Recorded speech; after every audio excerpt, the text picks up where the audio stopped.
Brought to you by Penguin.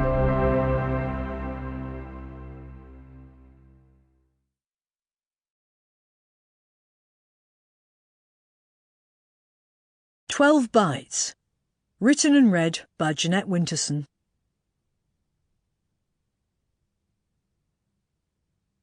How these essays came about.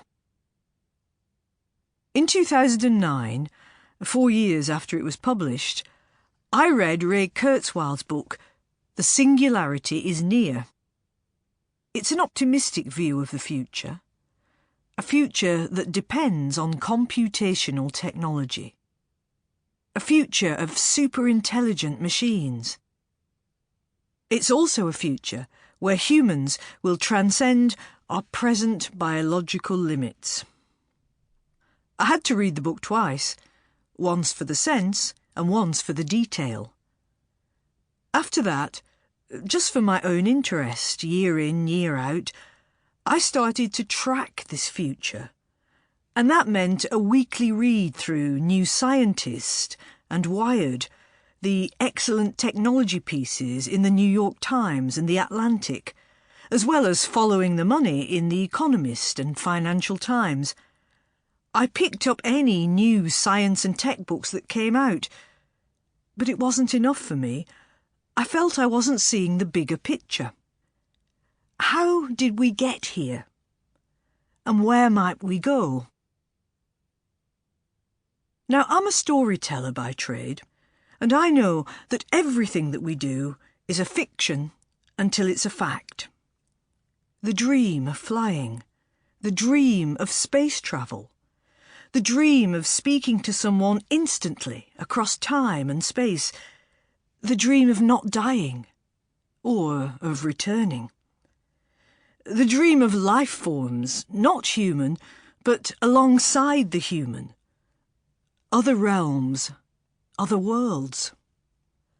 Long before I read Ray Kurzweil, I read Harold Bloom, the American Jewish literary critic whose pursuit of excellence was relentless.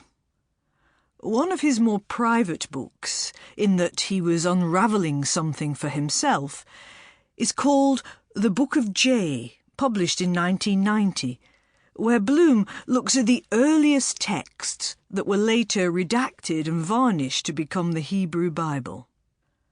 The first 5 books, the Pentateuch, were written around 10 centuries before the birth of the man Jesus, so they are separated from us by around 3,000 years.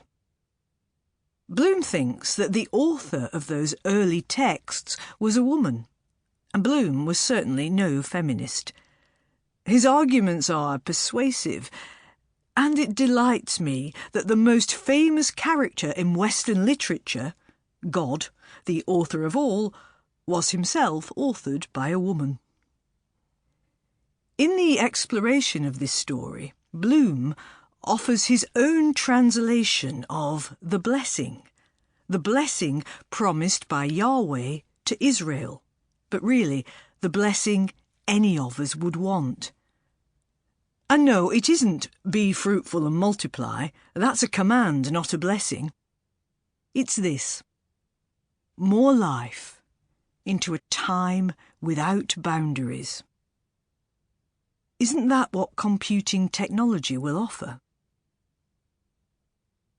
Bloom points out that most humans are fixated on space without boundaries. Think about it: land grab, colonisation, urban creep, loss of habitat, the current fad for seasteading, that's sea cities with vast oceans at their disposal.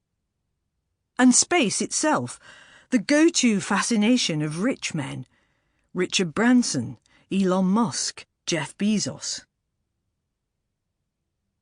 When I think about artificial intelligence, and what is surely to follow, artificial general intelligence or superintelligence, it seems to me that what this affects most, now and later, isn't space, but time. The brain uses chemicals to transmit information. A computer uses electricity. Signals travel at high speeds through the nervous system. Sample complete. Ready to continue?